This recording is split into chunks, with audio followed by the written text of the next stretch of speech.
Are there are there areas that you have not been investing in just before AI? Like, for example, some of the venture capitalists I was in touch with recently said that they started investing in energy, for example, which you just brought up, There we go. which was like a completely new thing for them. Just because AI, is eating software, probably in this case. Um, is there any specific like categories that you started investing in that are, just new to you and you're excited about? Yeah, no, I would say I haven't made an investment yet, but I've sort of put out a call and been spending a lot of time thinking about it. And this is a case of me just following the founders. There's always a saying in sort of BC that hardware is hard. Right. And in my experience at Snapchat, building spectacles and glasses, whatever, like I understand it's hard. It is hard. But Mickey, I've been meeting too many incredible founders excited about building hardware, excited about the new form of what enables AI to do, excited about potentially the future robotics, etc., where I am forced to keep an extremely open mind. Who am I to Right. say these people are way smarter than me? Who am I to say, oh, like hardware's always been hard? I'm like, well, all these amazing smart people are going and building things. So I've been sort of just watching them and observing what they're building and, going back to maybe horizontal and vertical debate a little bit.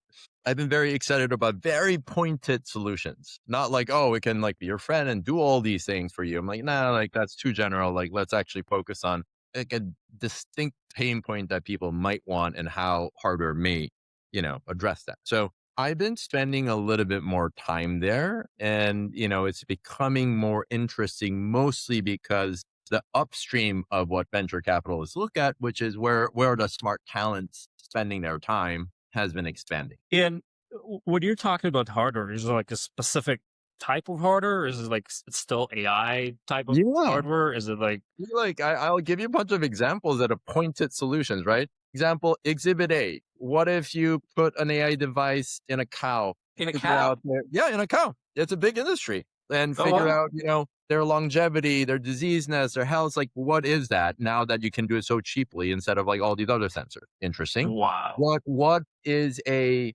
wearable, but you can use it to connect to call help in like in a dangerous situations, right? Like if you do that and it's like essentially AI bodyguard, that's interesting. Recently, there was a Twitter thing that went viral where there's a product called the Valence that there are a bunch of different listening devices maybe in the future, and this basically the founder is building a product that blocks those.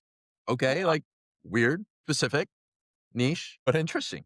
So I'm giving you examples of the hardwares that I am, very attracted to because it's a very specific thing that I can very easily, well, not very easily, but I can see the future of, oh, if XYZ happens, yeah, like people want, blockers and shields. There are other products like, products that track your brain EEG on the go and tells you what your mental clarity level is. Wow. So having invested in function health and know that there is a tremendous demand of people wanting to manage their own health, Right. what might be the next natural thing that people might want to manage? Brain. I do. So like that's interesting. So there's a lot of those where it sounds a little far fetched, maybe today, but you meet some of these founders who are incredible and talented that are so enthusiastic about this that you start believing the future that they're painting.